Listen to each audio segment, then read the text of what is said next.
Whoa. Why y'all so happy? You don't know? Charvette Mitchell is on the radio. It's time to get motivated, excited, and influenced. Why? It's the Charvette Mitchell Radio Show, live from Richmond, Virginia. And now, here to motivate, excite, and influence you, Charvette Mitchell. Well, hello, everyone, and welcome to the Charvette Mitchell Radio Show, broadcasting this week from sunny Orlando, Florida. I know, y'all hating on me, y'all jealous. It's okay. Listen, this is how we do things. This is what we do here on the Charvette Mitchell Radio Show. We just keep it moving. We are excited for all of our listeners that are tuning in, that are coming in on the phone lines. We see you. Hey there. Those that are coming in from Twitter, from Facebook, from Instagram, from Charvette.com, from a mobile app. We are super excited to have you joining us here today for another phenomenal show. So listen, I got to tell you who we have lined up. My first guest is hanging out in the virtual green room, so I know she's enjoying some virtual snacks. We'll be chatting it up with Teresa Mason Browning. Oh, my goodness. Listen, born in Oklahoma. She was her parents were in the military, so she grew up a military brat. But listen, she's here today to talk to us about her writing and about her being an author. Her first book was Why I Kept My Past a Secret, and that was in the top 10 books of the year that was published. But she's here to talk to us about her newest release, A Black Man's Pain. So I'm telling you what, you want to hear from this dynamic woman, I'm telling you what, motivational speaker, author, and she's a talk radio show host.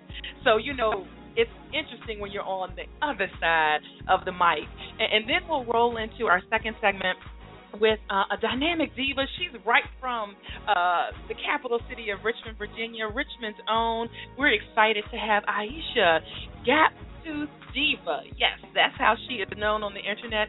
She's a motivational speaker. She's a writer. She's a plus-size model, a media personality, and she's the owner of a vintage and thrift store boutique.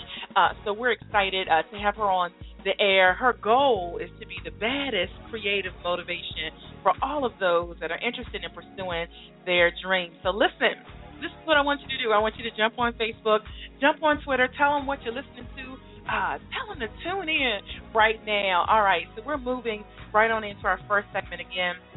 We like to interview a lot of authors here on the show. I'll give you some good stuff to read.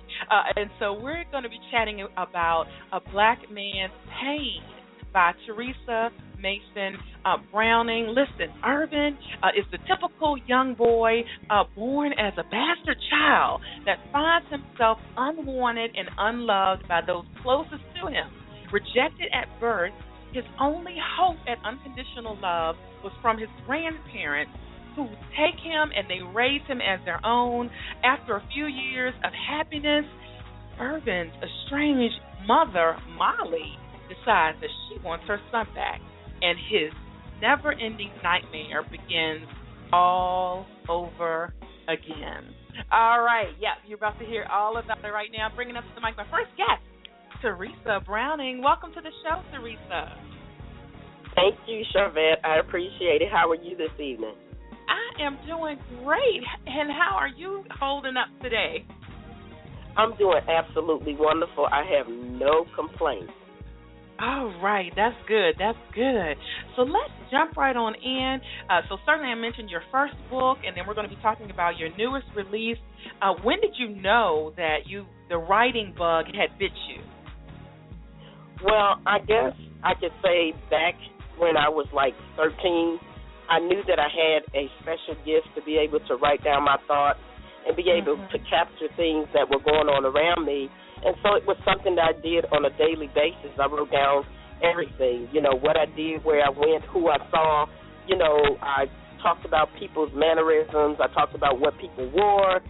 It was just something that was common to me, for me to go in my room and lock myself away and just write unconditionally, writing my thoughts down. And did you start out journaling? Was it more of a journal that you were writing? Yes, it was a journal when I first started, and let me tell you, Charvette, I've got about, I would say 15, 20 journals that are full. Oh, wow. That I can go back and look at stuff. And from time to time, I do go back and reflect on things that happened. Or if you want to remember something and they say, oh, no, it happened. No, I got it wrote down. And if it isn't written, it isn't said. That's what one of my early employers told me. If it isn't written, it isn't said. Amen. Wow. And so with the journaling, did you anticipate that, okay, one day I'm going to publish books, or was it more of I just need to get all this stuff off of my chest? No, I think it was like a two-edged sword because I was writing things to get it off my chest, and it was helping me to relieve stress. But then I also had my best friend, Marcia Page, come, and she read my journal, and she was like, she said, you have talent beyond what you see. She said, you need to turn what you're writing into a novel. And I was looking at her, and I was like, yeah, right, whatever. Mm-hmm. So after some time, and my children became of age, meaning where I didn't have to be, I was still a mom, but I didn't have to be so much hands-on because everybody was in their teenage years, I was able to put, a book together. Okay, and so then that's when the first book was birthed? Yes, that is correct. Okay, tell us a little bit about that book. Why I Kept My Past a Secret is about a woman who's looking for love in all the wrong places while searching for Christ. She didn't know Christ at that time, so she was searching for love in all different places because she wanted to be accepted. She was, from a dysfunctional family. She had some hurt and some pain and domestic violence from years past from her family, and then it was like a snowball. It generated from her family into her relationship. She took everything that she had and took it into these relationships, and even though they were not healthy, she did it anyway because she was in search of what? She was in search of love. Wow. Okay, so how can listeners pick up a copy of that? They can actually go out to teresambrowning.com and pick up, that particular copy, and that is the first book of the trilogy. And the second book is Now That the Secrets Are Out, and the third one is Living Free of the Secrets, and it's a trilogy, and it's a good story. It comes down to the core, and it's about finding oneself, and it's about, releasing, some things and being able to find some good things, some wholesome things, instead of looking and searching in places that, will lead you not down a great avenue. Okay, wonderful. And would you say that people need to read them in order, or is it that they can jump around depending on which book they happen to get a hold of? Well, I happen to see people who have jumped around. I mean, Why I Kept My Past a Secret is the first book, but if you read it and you read it out of order, you can still read it because, the way I wrote the book was it could be a standalone or it could be in sequence, so it really just depends on that person's taste and what they're looking for and how they're going to, perceive, the novel within itself. And most people read the first novel and they say, oh, yeah, I want to read the second one. And, of course, boom, boom, boom, you have the third one. All right, there you go. So let's talk about this newest release. Oh, my goodness. So, number one, have you had anyone that has said the title seemed either controversial or like maybe you were trying to cut out any type of culture or any type of race by having it called A Black Man's Pain? I mean, we have discussed it, and I thought at the time that I wrote this particular book, I was talking about men of color. So I was looking at just focusing on them, but any man that picks this book up will be able to identify with it, they'll be able to understand it, and they'll be able to see themselves in it, and they'll be able to, receive something from it. So it wasn't like, it's totally a black book. No, it just happened to be called A Black Man's Pain because, of course, I was talking about a man of color at that time. All right, there you go. Just wanted to clear that up if that was a question in any of the listeners' minds. And so certainly with the book opening up with the main character who has grown up without their mother and then now their mother has reappeared, what type of research did you do around this, or was this based off of someone's life that you knew about? You know what? And actually, to be fair about it, it was based on someone's life, and I tried to write from a real perspective because I believe that as a writer, people have to be able to identify with what it is that you're writing. I don't want to write about something that if you picked it up, Charvette, that you wouldn't be able to understand it because you've never done it, you've never been in it, or you don't know anything about it. But I want to write about things that people can identify with, they can grow from it, they can heal from it, they can find greater understanding. So that's why I chose to do it as I did. Okay, and one of the themes in the book is around the grandparents and how they were vital in at least the early years of giving him that support and giving him that stability. And I think we are seeing that a lot in our society, how the grandparents are really stepping in and taking on the parental role. And that is absolutely correct. And when I chose this particular book and to write that segment, his grandparents were vital in his life. He didn't think he would survive without his grandparents. His grandparents instilled in him and made him what he is today, being able to give him that nurturing, give him that guidance. Did he always follow the rules? No. Did he always listen to them? No.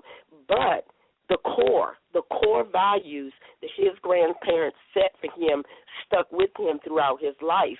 And even though he was toiling and flipping and doing some different things, he still knew that his grandparents were his rock and that they would be there for him regardless to the circumstance. Wonderful, wonderful. And this breed of grandparents, I'm going to say, I am hoping that, they're getting older, and a lot of people are transitioning. I am hoping that the younger grandparents that are coming on have that, vitality, have that wisdom, have that foresight that our older grandparents had. I'm just hoping our generations are being set up that way. Well, each generation we find something different. The grandparents are younger and younger. So, of course, we're not going to get the same nurturing that we got back in the 60s or the 50s or even the early 70s. It takes on a transformation, and it really just depends on what the core value was in that particular family. If they were dysfunctional from the very beginning, dysfunctional families go from one generation to the other, and what has to happen is that the cycle must be, changed or broken, and it's worth looking into. And we have some beautiful grandparents that take on their grandchildren, because the mother might be drug addicted. She might just be out there not ready to be a solidified parent. There are so many different reasons as to why grandparents step up to the plate. But then there are times where they have to leave. Because by right, Molly was his mother, and she said, hey, I want my son. So they, against better judgment, they had to do what they had to do, even though they knew it would hurt. They had to come to terms with it. Come to terms with it. Oh, boy, if you just tuned in, hey there, you're listening to the Charvette Mitchell Radio Show. We're chatting it up here with author and speaker Teresa Mason Browning and the book, A Black Man's Pain. I'm telling you what, this is good right here. All right, so what genre would you place this book in? Ooh, Charvette. You know what? You know what? I don't want to label myself, because some people have labeled me a Christian writer with Christian undertones, urban fiction. I don't want to label myself. I don't want to do that. I don't want to say what genre I can go into because it's broad. So I don't want to put myself, yes. In a box. I got you. I'm with you. I'm with you. Okay. So tell us, describe Molly, who is Irvin's mother. Describe her personality. You know what? Irvin's mother lost herself when a certain situation happened, and instead of her going to seek professional guidance, she took it upon herself to say, okay, well, if this happened to me, it's a tick for tat, and I'm going to do whatever the blank I want to do when I want to do it, and nobody's going to stop me. And, I mean, even though she had sons and she was trying to rear them sons, they actually reared themselves. I mean, you know, because she did what a basic parent would do, like a person that doesn't really care. I mean, because she was so engrossed in her own pain, and she was so engrossed in her own life and the things that she was toiling with, that she really didn't have time to be a good parent. So she did the best by the boys that she could. So she thought, I mean, even though when you look at two young men and you're raising two young men and you're doing things that are despicable and they're looking at that, that leaves them scarred. Wow. And that causes grown men, when they grow up, to do certain things. And then we wonder why our sons are the way that they are. Did they see too much? Did they hear too much? Was it too much evidence thrown upon them? They were so young, and they had to experience this well before their time. So, she was, let's just say she was a lady of the night, and she was busy. All right. And she was busy. Whoa, okay. So, and we're not going to give too much away because certainly we want listeners to pick up a copy, which is available in paperback and also in Kindle version? That is correct. Wow. How can they pick up a copy? You can pick up that copy of A Black Man's Pain again at teresambrowning.com. Go out there and actually you'll see my schedule out there. You'll see what I'm doing, where I'm going next, and it'll actually, give you a little bit of glimpse of the story, and pick up your copy. All right, pick up your copy there. This is what we're going to do, Teresa. We're going to take a quick commercial break, and then we're going to come back, and I want you to talk about any other key themes that are interwoven into this story that you really want the listeners to walk away with. So we'll take a commercial break, and we'll come back with that part. Okay. All right, here we go, listeners. It's the Charvette Mitchell Radio Show. Charvette will be back after this. You don't usually get a stock tip from a 16-year-old, but I'm here to tell you about a different kind of stock. It's called Better Futures, a stock for social change that's not about making money. Instead, you invest to help students like me go to college. This is beyond a simple donation. It's the opportunity for America to invest in its kids and take an active stake in the future of the country. The return on your investment isn't money. What you get back is knowing you protected our potential. So one day, that potential can grow up to become surgeons and architects, executives and engineers, people who can change the future just by being a part of it. My name is Alicia, and I am your dividend. Invest in better futures with UNCF. Visit uncf.org/invest. A mind is a terrible thing to waste, but a wonderful thing to invest in. A public service announcement brought to you by UNCF and the Ad Council. Hello, we are 123jobzone.com, an online job search portal. We are user-friendly, and if you're searching for a job, with us, it's easy as 1, 2, 3. Step 1, go to www.123jobzone.com and register as a job seeker. Step 2, once registered, upload your resumes. Step 3, get connected with employers looking for people like you who are ready and willing to work. Don't forget to follow 123 Job Zone on Twitter and Facebook to find out more about our upcoming job fairs. What are you waiting for? Stop by 123jobzone.com today. Good luck with your job search. Spiritual Food for Thought, 31 inspirational quotes to jumpstart your day by LaTanya Boyd, consists of inspirational messages that offer daily words of empowerment, promote spiritual growth and development in the Lord Jesus Christ for your day-to-day living. Spiritual Food for Thought, 31 inspirational quotes to jumpstart your day. Available now on Kindle, ebook, and paperback. Log on to www.latiboyd.com. She's here to motivate, excite, and influence you. She's Charvette Mitchell. It's the Charvette Mitchell Radio Show with in-depth interviews from today's leading authors, gospel artists, stars that you want to know about. And now, Charvette Mitchell. Welcome back again to the Charlotte Mitchell Radio Show. Listen, we're chatting up here with author, motivational speaker, Teresa Browning. We're chatting about her newest release, A Black Man's Pain. Hopefully you're following us on Twitter. Follow me on Twitter, twitter.com/Charvette, facebook.com/Charvette. Of course, it's Charvette.com. Those are great connection points to connect with our guest here today. All right, Teresa. So let's jump back in. What are some other themes that are interwoven in this story? You know, a healing process.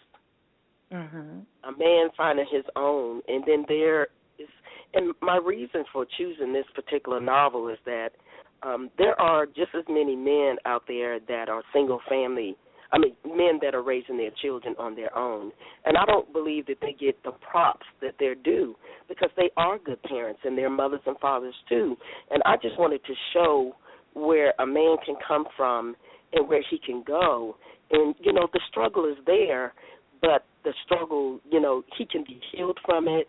He can, you know, find love. I mean, you know, we all go through something. Nothing in our life is perfect, you know. So with that being said, I chose to write about a story about lifting the man up. And if you take off the black man and just say man, lifting a man up, putting him back where he needs to be, because we need to look at them as kings if we choose and want to be a queen. All right. That's a tweetable right there. Y'all should tweet that. How can they follow you on Twitter? And if they want to quote you, what should they use as the Twitter handle? You know, at Twitter, I'm at Ms. Arthur T.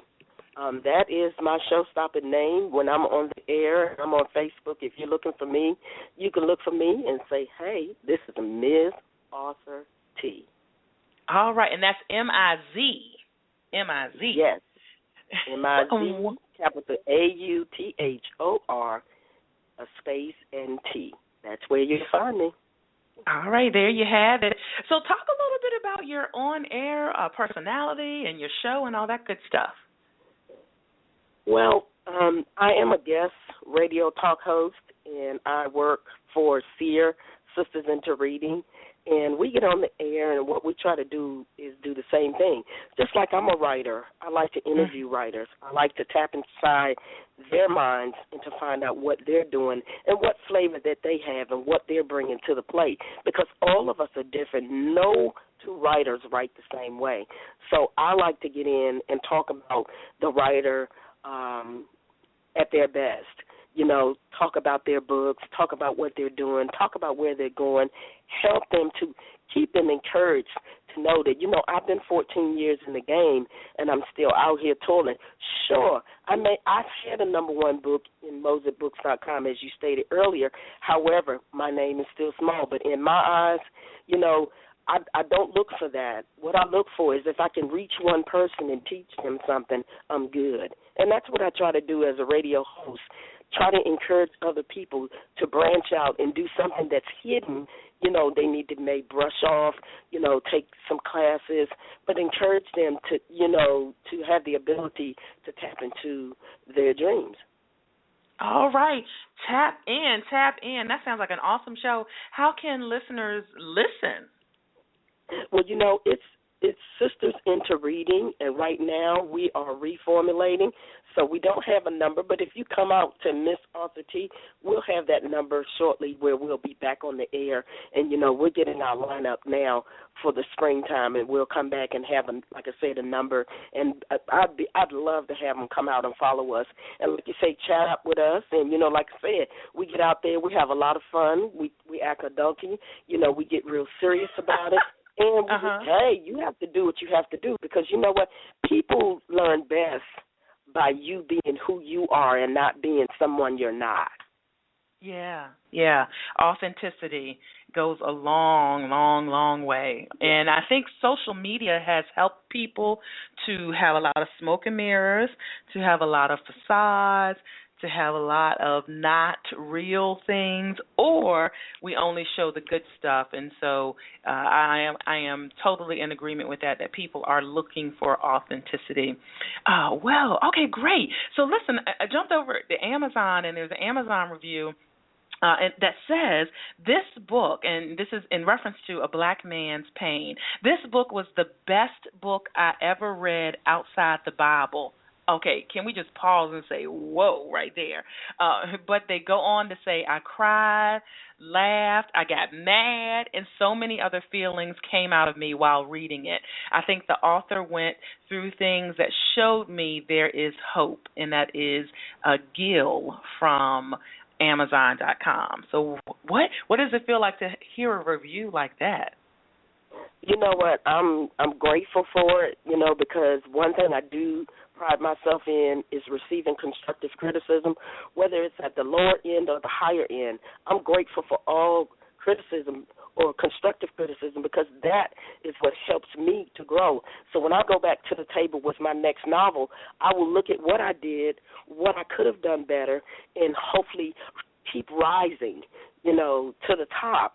And it's a good feeling, but, like I said, you're going to reach people. You're going to be people who may not like it, and then there will be some people that will love it. And you just have to keep your head straight and say, okay, I'm not out here for one person. This is my job. This is what I do. I love what I do, and then I just respect the person's view, and I appreciate, their views. Wonderful, and I love that review was from a gentleman. So, he took this, and it was really, really helpful. How do you think this book will be received by women who have been damaged by a man, perhaps, or have had some struggle related to a relationship with a man, and they're looking at the title saying, well, he's in pain, but he put me in pain. What do you say to that person that's thinking that way? I thought about that long and hard before I actually wrote this book, because I am a domestic violence survivor. I understand it. I understand their pain. I understand what they've been through. But this time, I chose to write about a man. And I felt like that it was time for someone to take the sugar off of, the donut. And let's get down to the nitty-gritty. Because there are some good men out here, very good men. And once we sit back and start to understand that and know it, the better we'll be. And I understand that I'm going to take a hit, for, it's not about the man and what he's been through. But what about the man? What about the woman that abuses the man? What about him sitting there and going through all of this? But he wants to stay together because of what? He grew up a certain way, and he didn't want to have his children grow up that same way. So, yes, I know I'm going to take a hit for it, but I'm ready. I'm ready because I'm a domestic violence survivor, and I understand it.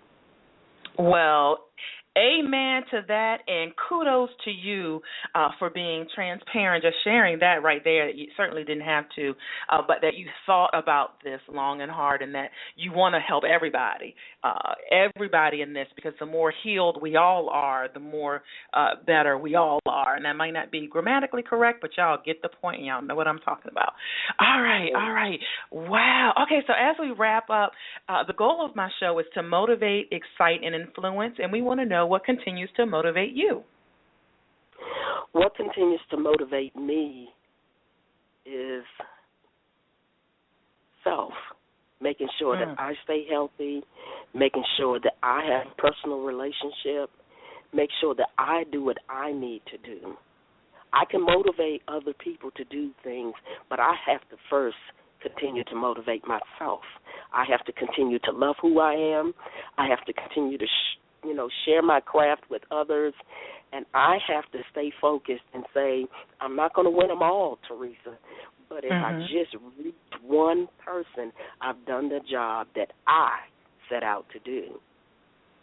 All right, and that's all that you can do. That's all that you can do. Well, certainly it has been a pleasure joining the show, Teresa, and we wish you continued success on your book, and I'm sure you have others that are in the works that we will keep our eye out for down the road. Well, thank you very much, Charvette, for having me on your show. I do appreciate you. And again, I say to everybody listening, thank you for tuning in. We do appreciate all of you, and thank you again. All right. Thank you. All right, listeners, guess what? We're going to take a quick commercial break, and then we're going to be back with our second segment. I am tickled pink, as my auntie in Millersville, Georgia would say, to have this next young lady on. She's Richmond, Virginia's own Aisha, GaptoothDiva. That's how you know her all over the internet. She's a motivational speaker. She's a lifestyle blogger. She's a writer, plus-size model, media personality. Oh, my goodness, and vintage and thrift store boutique owner. We're going to hear all about her, and she has a goal to be the baddest creative motivation for all those that are interested in pursuing their dreams. So you don't want to go anywhere. You want to keep it locked right here on the Charvette Mitchell Radio Show. We'll be right back with GaptoothDiva.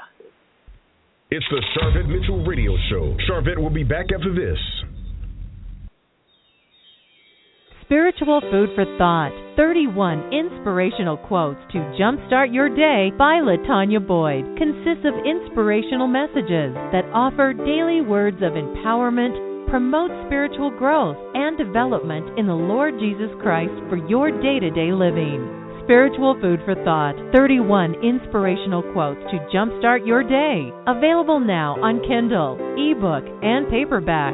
Log on to www.latiboyd.com.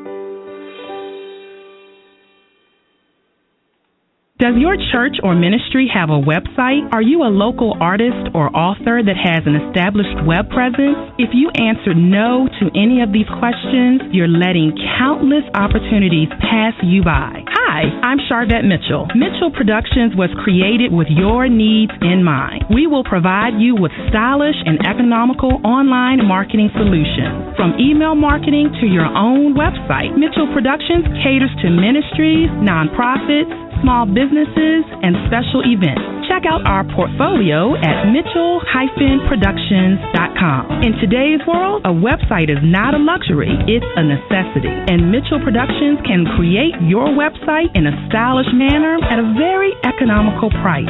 Don't let business, customers, or new congregation members pass you by. Visit Mitchell Productions today at www.mitchell-productions.com. Let us showcase your organization to the world.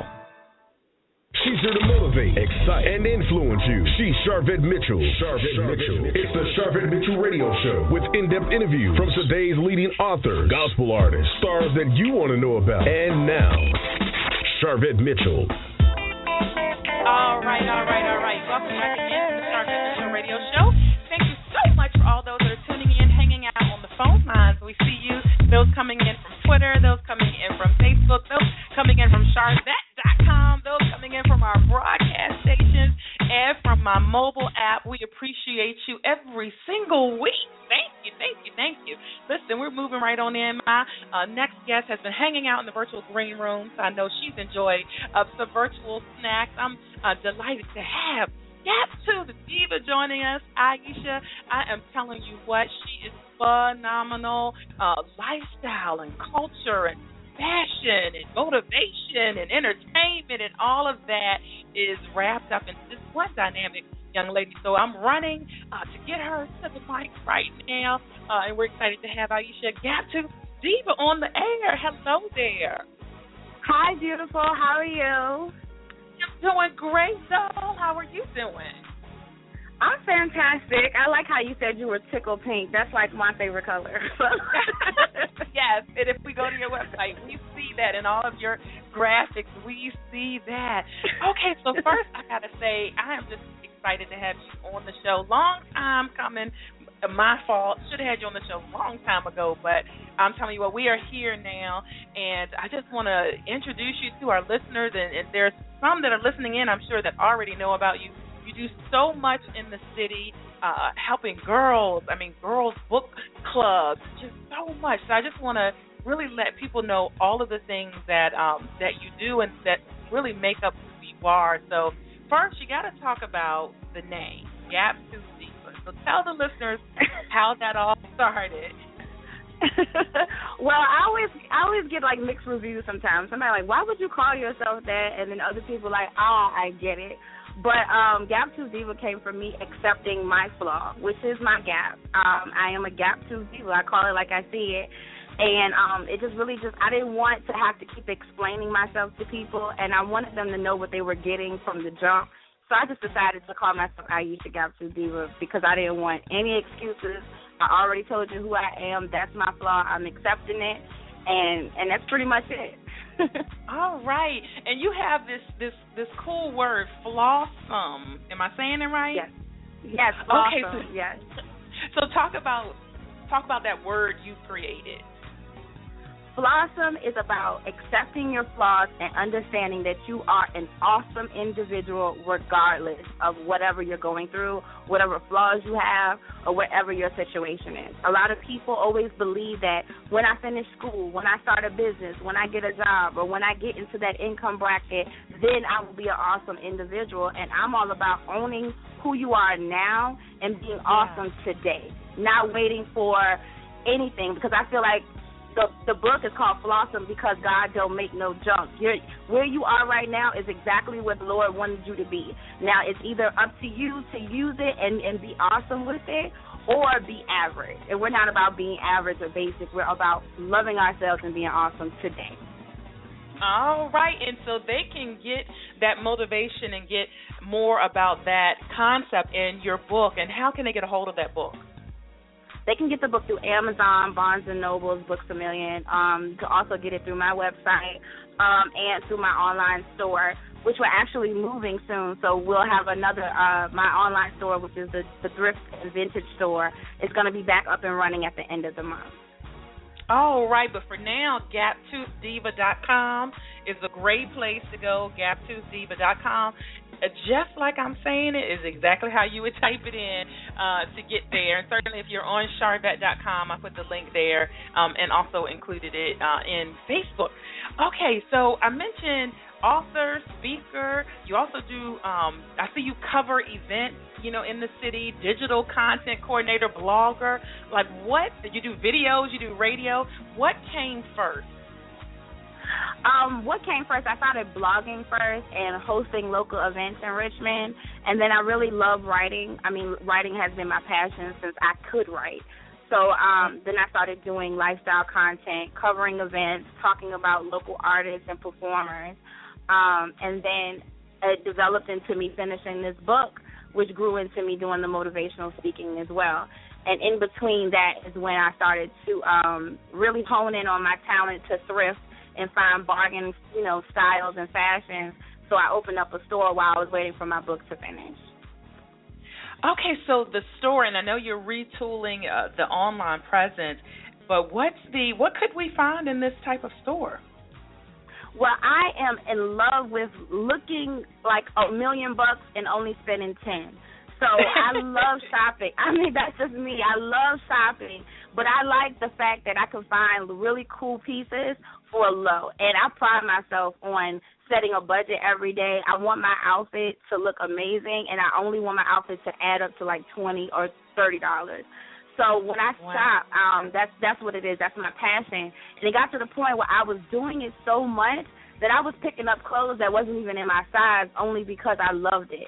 And I liked the way it looked. And people were always coming to my house and grabbing pieces of clothes out of my closet, knowing that I couldn't fit it. So they were taking it and walking away with it. And I said, hold up, this is income. So what am I doing?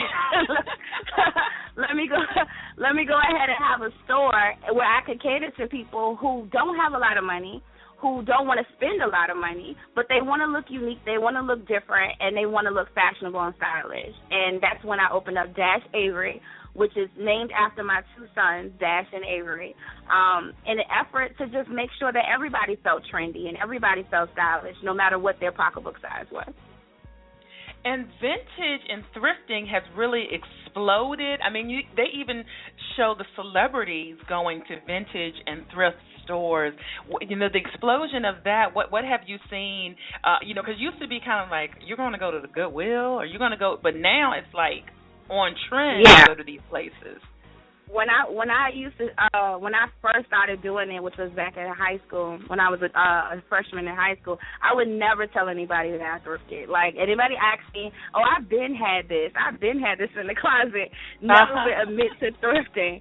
But then as I got older, you know, you're more mature and you're like, you don't care what everybody else thinks. Then I started coming out and, like, I'm thrifting to the point where a lot of people who follow me and are friends of mine, they were like, when are you going to thrift? Because I want to go with you. I want to tag along. And I show them how to take things off the rack. And it doesn't even have to be regular clothes because we remix things. We take, like, robes and turn them into jackets. And we really add our own personal flair to it.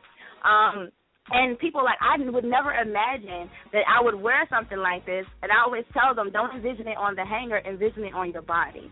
So it's really turned into, like, a real cult following, and I love it. I love watching somebody wear something out of my store. And, you know, we were at an event, I don't know if you remember this, Jamila Joy, shout out to Jamila Joy, and she was recognizing internet radio stations and different radio shows, and you had on this black and white polka dot. Do you remember?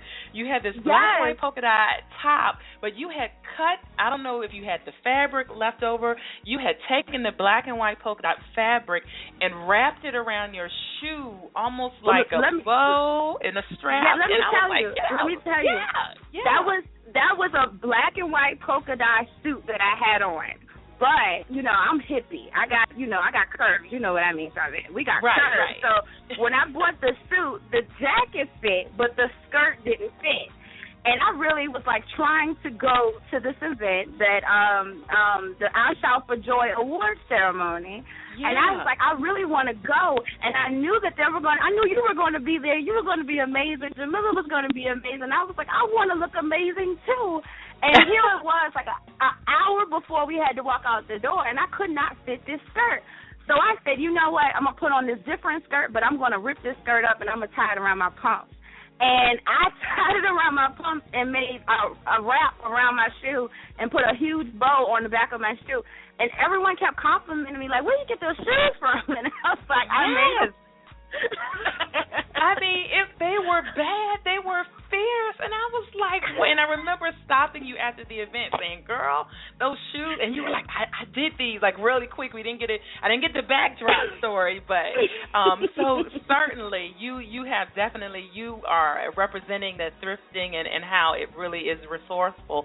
So we have a lot of listeners that are not in Richmond. So is the website the only way that they'll be able to purchase? Do you go to vending events and have items there as well? I do. I go to all types of events, and currently we're in the vending season because the weather is getting ready to break soon for spring and the summer, which is where I do a lot of the vending events. So I'll be up and down the East Coast this year doing, local events and stuff. One of my favorite events to do is here in Richmond, the Artisan Cafe, but I'm willing to travel. But people can definitely go to the website if they're not in the Richmond, Virginia area, and we ship all over. I just shipped some pieces over to Italy. We have customers over. Yeah, they really love the vintage stuff overseas, which goes really, really fast. So when I tell people, when you see something, grab it, because we never really have a lot of it. You know, it's always one piece. Most of the time. We're starting to get some more stuff that has duplicates, but very rarely. So I ship some stuff off to Italy. I have a very famous client over in California that likes to buy vintage dresses when she sees them. So I'm really excited to send her stuff. I always let her get the first dibs because I know she's going to spend money, and I know that she's going to utilize it. So but I just. Yeah, it's really hard to balance it all, but the vintage store is like my baby. Like, I really, that's my business. And people buy clothes all the time from all over. Wow, that's awesome. That is awesome. Yeah. Big shout out there. So you are really a supporter of Richmond, number one, and then either whether it's artists, whether any type of music, you're blogging and you're trying to share. You may be interviewing them. You may be doing a video. So how important is it to really support where you live and work and all that good stuff? Well, it's not so much about where I live, because I'm not even from Richmond. I'm originally from New York, and I moved here, and I pretty much was half raised here, if that makes any sense. But I meet so many inspirational and motivational people that are extremely talented, and sometimes their voice is in their talent. You know, they sing, they rap, they dance, or they're motivational speakers or event planners or whatever, but they don't have that voice that I have. So sometimes when I see what they're doing, I want to make sure that I scream it loud. And I'm like a really loud, bubbly person in my own way. I want to make sure that I get the word out about them, because I remember what it was like to have so much inside of you and not have friends or connections or even a support system to help you get the word out about your stuff. And I always pride myself on wanting to be the biggest cheerleader for anybody that I can.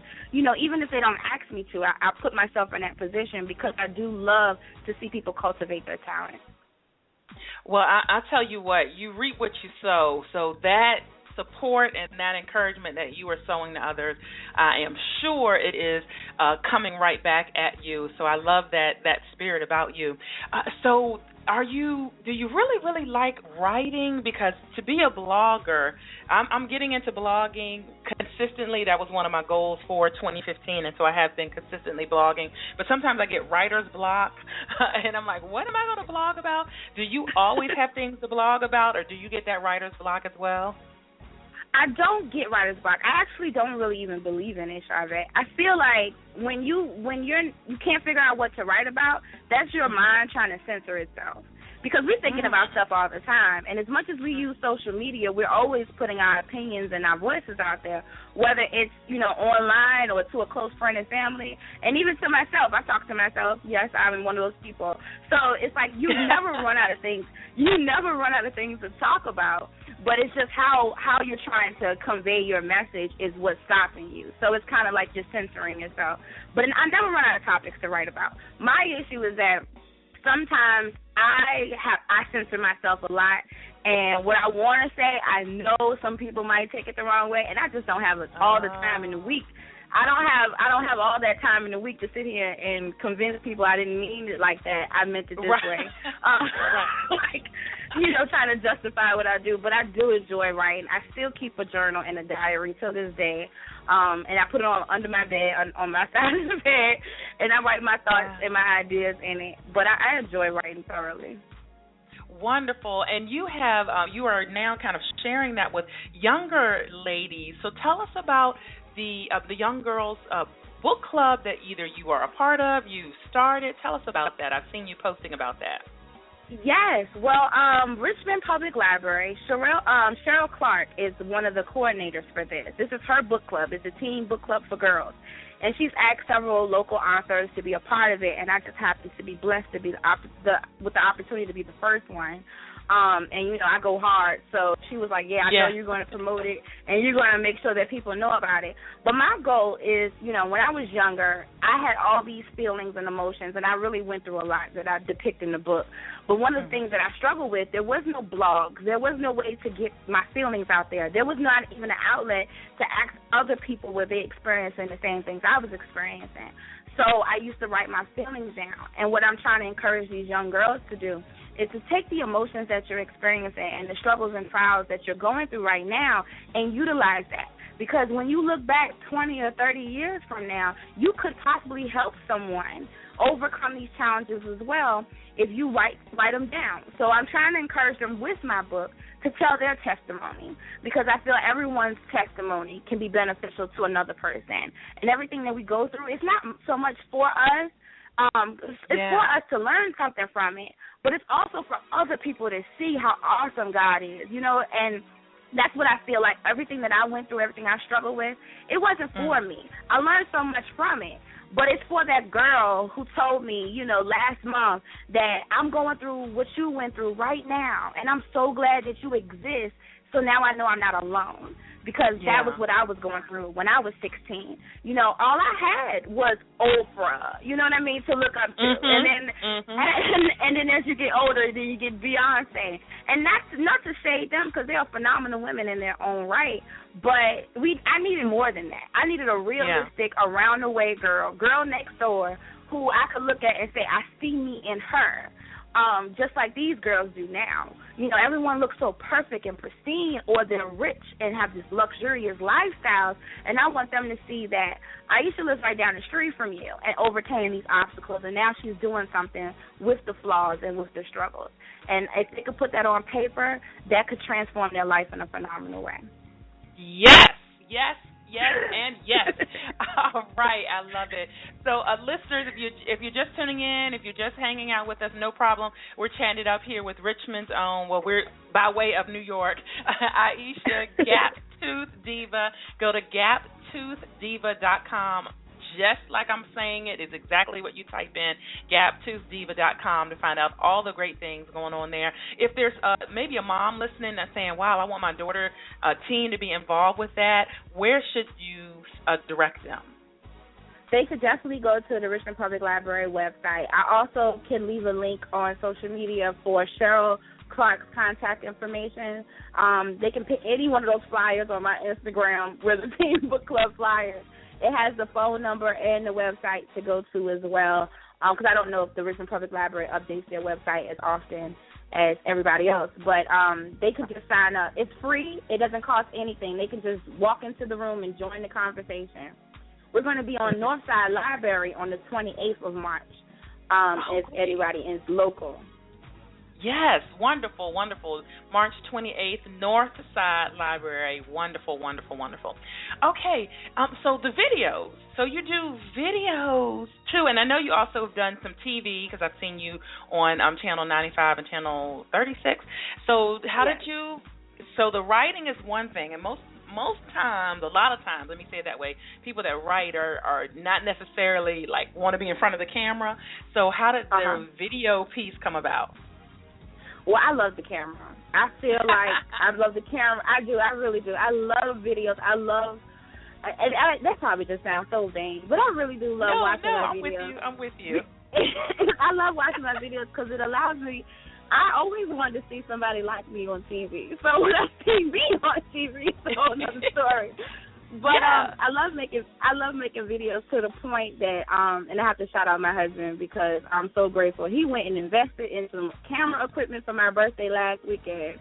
And now I done upgraded. Yes, I upgraded, so I feel real official now.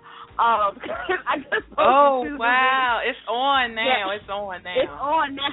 Exactly.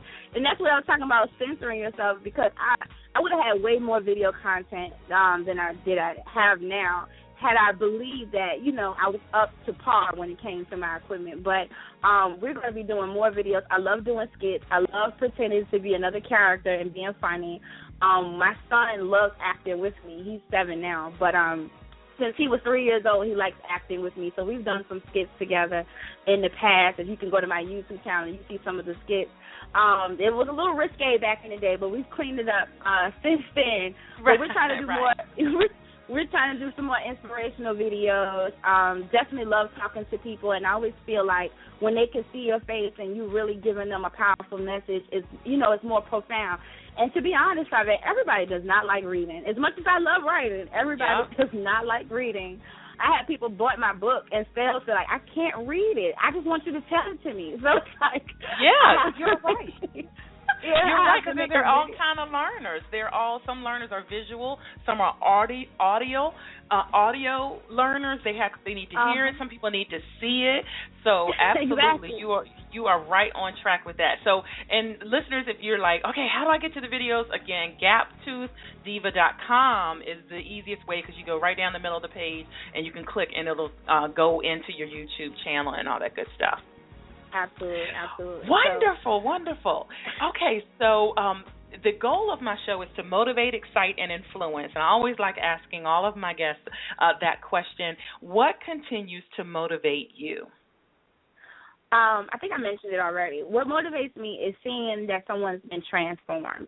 One of the biggest things about what we do, as far as, touching on media, the radio, the pictures, the videos, the social media as a whole, people feel inadequate a lot of times. They compare themselves to a lot of other people, and they're always, we're not supposed to be jealous, but they're always in awe and jealous of other people because they don't believe in themselves. And what motivates me is when someone says, because you did this, I feel like I can. And I don't take that as an insult, you know what I mean? I know I have a gap. I know that I'm plus size, and I know I'm a little eccentric and I'm different, and I'm not classically educated in all this. I didn't go to a 4-year university. Well, at least I didn't complete the 4-year university. But when they say, because you said this and because you put yourself out there and because you don't mind being flawed and you can still be awesome, I want to start doing this. I want to start a business, or I want to be a model, or I want to be a blogger, or like you know, I want to be on the radio or whatever. When they say that I inspire them to do that, that's motivating to me because I feel like that's what I'm here for. When I was struggling with loving myself and I did not want to live, I feel like God gave me a gift by helping me see this whole GaptoothDiva thing. Like, this was my gift. It's like I asked him, you know, God, if I stick around, give me something to do. And he gave me this, you know. And now my children, even my son, says he's inspired by it, and he wants to be a media personality and all that. This is giving me a reason. This is giving me a reason to live. It's giving me a reason to reach out and inspire people because I know what it feels like to not have that. And I'm not catering to any one particular type of person. I'm catering to the person who wants to be incredible regardless of their situation. And when I see people change and transform and they tell me on social media or email or whatever that I inspired them to do what's in them, that keeps me going. Every one person gives me another month. And it's incredible. Yeah. Wow, and it's like a fuel that continues to fuel itself, you know? Yes, they gas me up. They keep me going. Yes, we got to keep gas in the tank. We got to keep gas in the tank. And so certainly, listeners, you can hear that motivational speaker coming out right there at the end. If someone has, a women's conference, a symposium, a community outreach, and they want you to come speak, what's the best way for them to contact you? They can email me at teamGaptoothDiva@gmail.com. That's team, TEAM, and GaptoothDiva, GaptoothDiva@gmail.com. And I will get back to them as soon as possible because I really want to get this message of self-love out there to all the people that need it. All right. Love it. Any other upcoming events you want to shout out? I know we've talked about the March event for the Teen Book Club. Any other events you want to shout out? Yes. So March 20th, I'm going to do the Teen Book Club. I'm actually signed up to do the TEDx RVA open mic on Thursday. Wow. I'm going to. I'm so scared though. So pray for me, please. I'm so nervous. Woo. I'm so scared. But I really You're gonna be fine. You're gonna be fine. You're gonna be fine. You're gonna be fine. That is humongous, listeners. If you don't know what TEDx is, TEDx. If you haven't heard of that, all you have to do is go to YouTube. It's like this underground movement that is sweeping the nation, and I want to say other cultures maybe have caught on to it, maybe a little bit faster than African Americans, but it is an underground movement. TEDx, go look at their videos if you haven't heard about it. It is huge. It is humongous, and so you're gonna be just fine. Don't worry. Don't worry. You're going to be just fine. So big shout out to that. Yes. Yeah. This year's theme is about being uncommon. And I feel like the movement of Flawsome is definitely uncommon. Encouraging people to take their flaws and turn it into something greater. It's not, something that you always see everywhere. So I'm going to be speaking on that. And I'm really incredibly nervous, but I know, God opened this door, so I don't have nothing to worry about. I'm good. That's right.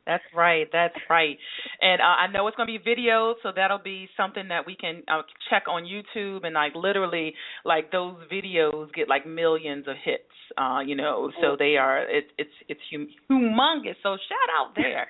Wow. Okay, so you're preparing for that. So certainly, listen, that covers it. So tell listeners how they can connect with you on Facebook, on Twitter, all your social media sites. I'm on social media everywhere as GaptoothDiva. Again, that's GaptoothDiva, one word. everywhere on social media is GaptoothDiva. They can check me out on GaptoothDiva.com, which is my official website. They can also subscribe to my YouTube channel, youtube.com/GaptoothDiva. And I'm welcome to even take calls because I have a new number that is not public. So they can even call me at 516-900-DIVA if they want to talk to me. Cool. Leave me a message. Yeah. Wonderful. We were trying to interact. Say that number again. Yeah, say that number again.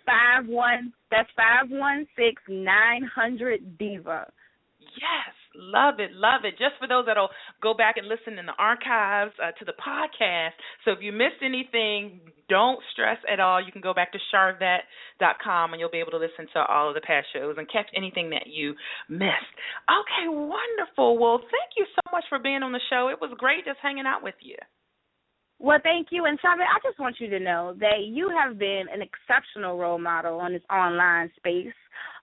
Everything that you're doing has definitely inspired me. I think I told you back when we did the Jamila event that you're the reason why I've gotten into online radio. Your personality is amazing. And as long as you continue doing what you're doing, that's another motivation that I got on my list right there.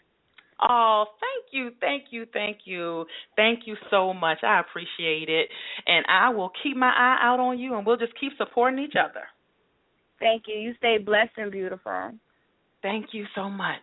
All right, listeners, guess what? That's going to wrap up today's show. Listen, check back with us next week. We're going to just do it all over again. If you missed any portion of the show, if you know friends that needed to listen to the show, tell them to go to charvette.com. Charvette.com right there is going to give them everything they need. And until next week, peace and love. Live from Richmond, Virginia, you have been listening to the Charvette Mitchell Radio Show. Connect with her at charvette.com. And until next week, stay motivated, excited, and influenced. The Charvette Mitchell Radio Show. Signing off.